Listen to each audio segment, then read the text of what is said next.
Por distintos motivos, dice Tito Cosa, los autores fuimos perdiendo espacios literarios y profesionales que nos pertenecían.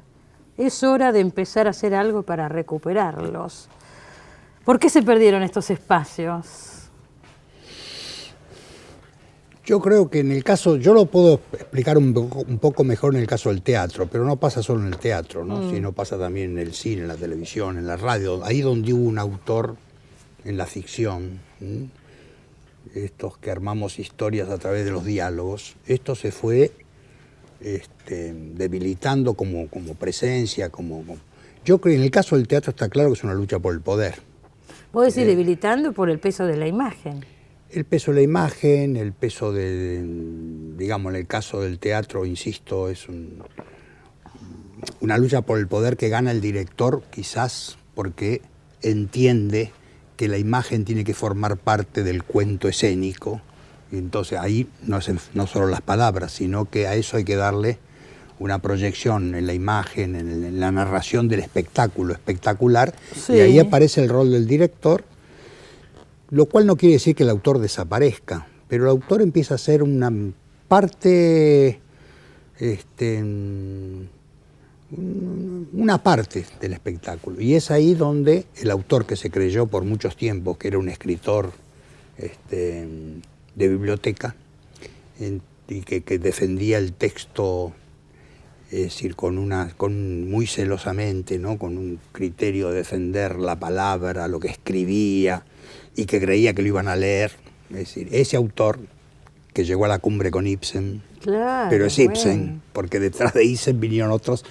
Entonces ese autor empezó ¿Vinieron cuántos? ¿Cómo? Estás hablando de la reivindicación de aquellas grandes obras de teatro. Claro, Miller, ¿qué es claro, sí, claro, pero hoy ¿quién lee teatro? Este es el tema, ¿no? Es decir, el teatro, la obra pasaba a ser una partitura donde, es decir, el texto, es decir, termina completado arriba del escerario. Hay eso muchos fue directores siempre. Ahora jóvenes que además escriben sus textos, ¿no? O escritores que dirigen sus obras. Escritores que ellos han vuelto en realidad a la fuente, porque así era Shakespeare, así era Molière, claro, digamos, ¿no? De última no es nada nuevo. Pero esto que nosotros en el 60 empezamos un poco a poner el pie en el agua, es decir, de a poco, que fue, nosotros hemos trabajado con obras hechas en trabajo con actores, el hecho de que el escritor es un tipo, el escritor, ¿no? Es decir, el novelista, el narrador, el poeta, es un tipo que escribe a solas, necesita estar a solas y sabe que lo que él termina de escribir va a ser trasladado exactamente igual, nada más que encuadernado en un libro. El autor de teatro que escribe sabe que eso va a ser completado después arriba del escenario.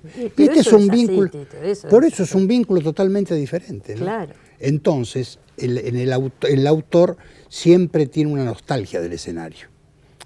Arthur Miller dice los autores somos actores tímidos. Yo digo que somos actores cobardes, por lo menos en mi caso. ¿No te animás? No me animo, pero realmente... ¿Nunca te subiste a un escenario? Sí, así empecé mi vida teatral a los 21 años, en un grupo en San Isidro, hicimos un par de obras, hice el Padre de en Familia, de Florencio Sánchez, pero después no me animé más y escribí. ¿Tampoco dirigiste? Dirigí El Viejo Criado, esa es la obra que yo la trabajé con los actores, la terminamos entre escritura y puesta en escena, fue saliendo una cosa muy en común y la terminé dirigiendo yo, pero yo no me gusta la dirección, no me gusta dirigir. Pero lo que sí has hecho, y no hace tanto tiempo, en los últimos años, es por ahí terminar de escribir un texto en el trabajo por eso de digo, improvisación. ¿A vos te gusta eso? Claro, me gusta mucho. A mí el actor es un gran provocador y aparte, insisto, es una necesidad inmediata del escenario. Claro, de estar, que esto se traduzca. Porque uno, al escribir un diálogo, también está pensando las imágenes, las intenciones, el gesto del actor, que es el gesto del personaje. Entonces uno quiere verlo completado. Lo que pasa es que después viene el director, que es quien lo hace, ¿no? Y ahí es un trabajo en equipo. No puede no haberlas. Ahí debe haber bastantes pujas también entre el director y el autor por eso de la obra. Yo digo, es una lucha por el poder. Es una lucha por el poder. Sí. Ahora, dijiste también que a los dramaturgos jóvenes, de los que hablábamos recién, que muchos son también directores, les falta dolor. Sí, en realidad quizás tienen su propio dolor, ¿no? Le falta el dolor de nuestra generación. Es decir, tiene mucho más claro, es decir, el sentido del teatro como un arte en sí mismo, ¿no? No ligado a lo social, no ligado a lo político, no como parte de algo reivindicativo y de nuestros sueños, aunque no escribiéramos obras políticas, pero siempre formábamos parte de eso. En cambio es una generación que tiene mucho más claro, no tiene ese complejo, ¿no? Esa culpa o esa... Entonces escriben, por supuesto, escriben muy bien. ¿Pero lo decís con un poco de nostalgia o no? No, no es nostalgia, es una descripción. Es una descripción. ¿Pero medio de enojada o qué? No, es una descripción. Yo creo que son muy talentosos, que hacen cosas muy buenas, no siempre, como todos, nosotros tampoco hicimos todas las cosas, pero son muy... Lo que pasa es que yo noto eso, ¿no?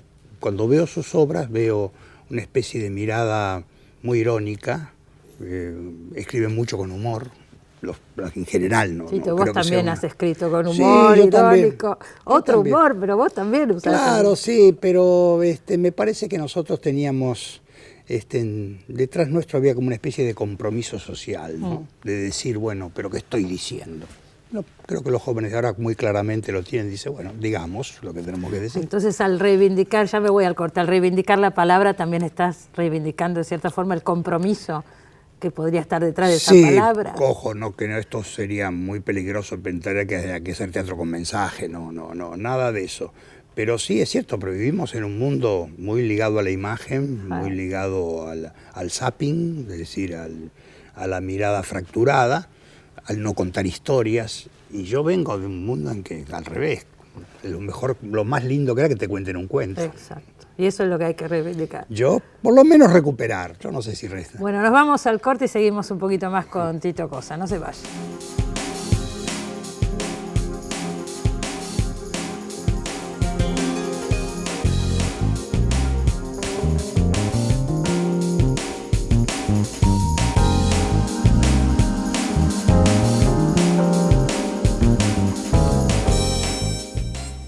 Carlos de San Telmo no es habitué de la lectura, pero se interesa mucho por el programa y se está interesando más por los libros. Me alegro mucho. Que la gente llegue a interesarse más por los libros, por el programa, la verdad que es una alegría.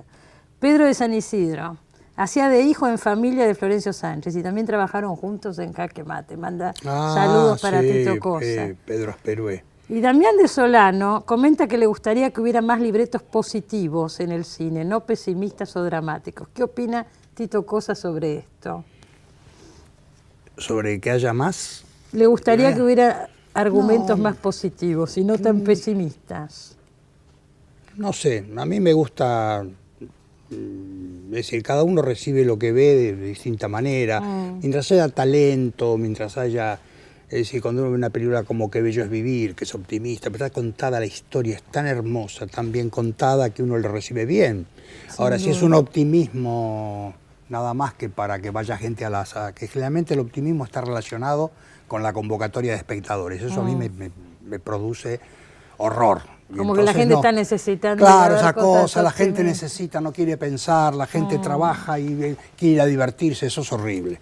Entonces, en ese caso, no sé si pesimista, la realidad es difícil, es dura. El ser humano es contradictorio, el arte tiene que meterse adentro, tiene que indagar, tiene que mostrar las contradicciones y ahí aparecen de pronto generalmente historias pesimistas, pero no las únicas. En el Teatro Regio en este momento hay una versión de La novia de los forasteros de Pedro Pico, un clásico argentino, una versión de Tito Cosa. ¿Me podés contar qué es Pedro Pico y La novia de los forasteros? Pedro Pico es un gran autor del costumbrismo de la década del 20. Esta obra es una obra muy hermosa, sobre todo una historia muy hermosa, escrita en el año 26, que obviamente el teatro envejece rápidamente. El teatro es más... Es una muchacha que se fue más cruel con la vejez que la narrativa o que otras formas, ¿no? Porque se escribía un poco, es decir, la escritura del teatro está muy vinculada a lo social, entonces en esa época había ciertas cosas que no se podían decir, es decir, no había tanta libertad como puede tener de pronto el narrador. ¿Y a vos se te ocurre hacer una nueva versión? Yo esta obra la conocí hace muchos años, por un motivo que no importa, pero la tuve que leer mucho porque había un proyecto, después falló y me quedó siempre. Es una historia maravillosa, es una obra hermosa envejecida. Bueno, uno lo que tiene que hacer en estos casos es un poco de cirugía estética, ¿no? Ir adaptándola al tiempo de hoy. ¿Le cambiaste escena? Sí, le cambié escena, sí. Pues no, porque es versión. Porque realmente adaptar sería una tarea más mecánica. Yo me enamoré de la obra y como digo, a veces un poco con cierta audacia sentí que estaba escribiendo mi mejor obra cuando la estaba escribiendo, ¿no? Porque uno la toma, se enamora de ella y lo único que uno, es decir, eso sí, tiene que tener muy en cuenta y respetar es la ideología y el estilo. Después todo lo demás, como me pasaría a mí si dentro de alguien se le ocurriera dentro de 50 años agarrar una obra mía, es tomarla y manteniendo siempre, bueno, la historia, que es este caso, su mirada, la mirada de Pico está, cambias y la el época estilo. también, cambias de año, Modifico ¿no? los años porque Sí. en vez del 26 pongo el 38 porque tengo algo de memoria. En el 38, aparte de la preguerra, el preperonismo. Memoria de la infancia, ¿sí? Claro, entonces, y aparte cuando la escenógrafa dijo, o la vestuarista dijo, más linda esta época para el vestuario, Ajá. y bueno, eso, ahí en teatro y pasan esas decías, cosas. bueno, me imagino con obras mías se podrá hacer alguna vez. ¿No sentís como una molestia de que alguien agarre para la nada. nona, por no, ejemplo? y y la dé hicieron vuelta, musical hace un año. Ah, no, sí, no, bueno, no. pero estuviste vos ahí, tuviste algo No, que ver. nada que ver, no fui al preestreno nada más. Ajá. No, ¿Y te no gustó? me molesta. Sí, me llamó la atención, me gustó, porque estaba bien A mí hecho. me gustó bastante. Sí, estaba bien hecho, Sí. era una cosa... No, yo no, eso no tengo. Yo creo, es decir, que el teatro, el texto teatral es una partitura abierta, que la toman otros y la completan. Es inevitable, sube arriba del escenario, uno puede pedir que todo sea igual, ¿no? Sí, que como es está en el cierto, papel. pero no solamente el director o los actores, sino también alguien Claro. que haga una nueva versión. Sí, el asunto es cómo se hace, eso Sí. es lo único, ¿no? Porque pues, en nombre de eso se hacen canalladas, ¿no? Pero digamos, si se hace bien, si Con uno respeto. ve que... Claro, como se lo toma Shakespeare. Todo texto es adaptado, el momento que sube al escenario ya está adaptándolo, se lo está adaptando. Porque las acotaciones ya por lo pronto no son las mismas, en fin, siempre pasa eso. A mí no, yo me siento con mucha libertad con mis textos en eso. Tito, ahora la nona va a España, ¿te vas vos a España? Se hace ahora una versión, sí, se hace una versión en España. Yo viajo, primero voy a Cádiz, porque a Cádiz viajan los monólogos que hicimos en el Festival Internacional, uno de Pavlovsky, uno de Monti, uno mío. Eso va al Festival de Cádiz. Y primero voy a Cádiz y después de ahí me voy a Madrid, que hacen la nona. En realidad no exactamente en Madrid en ese momento, lo hacen cerca de Madrid porque están haciendo giras por toda España. Así que... ¿Es un buen momento para el teatro? ¿La gente va al teatro? Mira, yo no sé, la gente no va tanto al teatro, pero es decir, Buenos Aires se ha convertido en un, yo no sé, hay un brote teatral impresionante. Ah, bueno, pero hay teatro por todos lados, en casas, en... Hay 300 espectáculos un sábado a la noche, es una cosa, es la ciudad con más Es teatro muy del mundo, impresionante. es la ciudad con más movimiento teatral del mundo, eso no cabe duda. Ahora, la cantidad de espectadores no está en esa relación, ¿no? Porque, es decir, yo siempre digo, nosotros cuando yo empecé a hacer mi primera obra, Sí. que fue un pequeño éxito del teatro off, ¿Cuál fue la primera? nuestro fin de semana, Sí. hacíamos 7 funciones semanales, ahora se hacen 2 funciones semanales, ¿no? Es decir, hay una relación distinta con la cantidad de espectadores, pero el teatro de Buenos Aires tiene una vitalidad impresionante, Se es un hace fenómeno, mucho teatro, pero es increíble, pero la y los gente no va estudiantes tanto a verlo. no va tanto en proporción, pero esas salas pequeñas hay movimiento, ¿eh? Eso sí, una vez por semana, 2 veces por semana, Y pero salas se muy llena. chiquitas, a veces pero en salas casas. en barrios, Es en maravilloso casas. eso. En el Abasto hay 22 salas, esto no puede ser, puede ser mejor que sea, quiero decir eso, fantástico. Mabel de Belgrano dice, Tito Cosa le trae muy buenos recuerdos y le gustaría que su hijo pudiera ver sus obras hoy. Las obras de Tito Cosa se siguen dando. Sí, se dan en por versiones favor. diferentes, lo que pasa que claro, de pronto esta señora tiene la nostalgia de Está la obra hablando de que lo vio. mismo que hablabas vos pero en el ves, bloque anterior. ves como el teatro es eso, es Y el que sí. vio. Uno vio a Ulises Dumont haciendo la nona, Sí. es decir, la completó a la nona. Por supuesto. Y le queda la imagen del actor, y bueno, es así, el teatro es así. Juan Carlos de Barrio Norte, la semana pasada terminó de leer el primer tomo de teatro de Tito Cosa porque él se queja, dice que el teatro, pero él tiene su obra publicada Sí, en varios tomos. Juan Carlos terminó de leer el tomo 1 y el libro tiene un alcance muy profundo. Hay grandes obras en estas. Oh, por favor. Yo me acuerdo, Tito Cosa es uno de los tantos dramaturgos, pero uno de los que más dicen esto, varias veces ha venido acá y lo ha dicho, que luchan porque el teatro sea publicado, editado, como cualquier, Sí, claro. como una novela o como cuentos, y se lea más allá de la apuesta. Sí, claro. Lo que pasa es que hay que lograr lo que se lea el teatro, ¿no?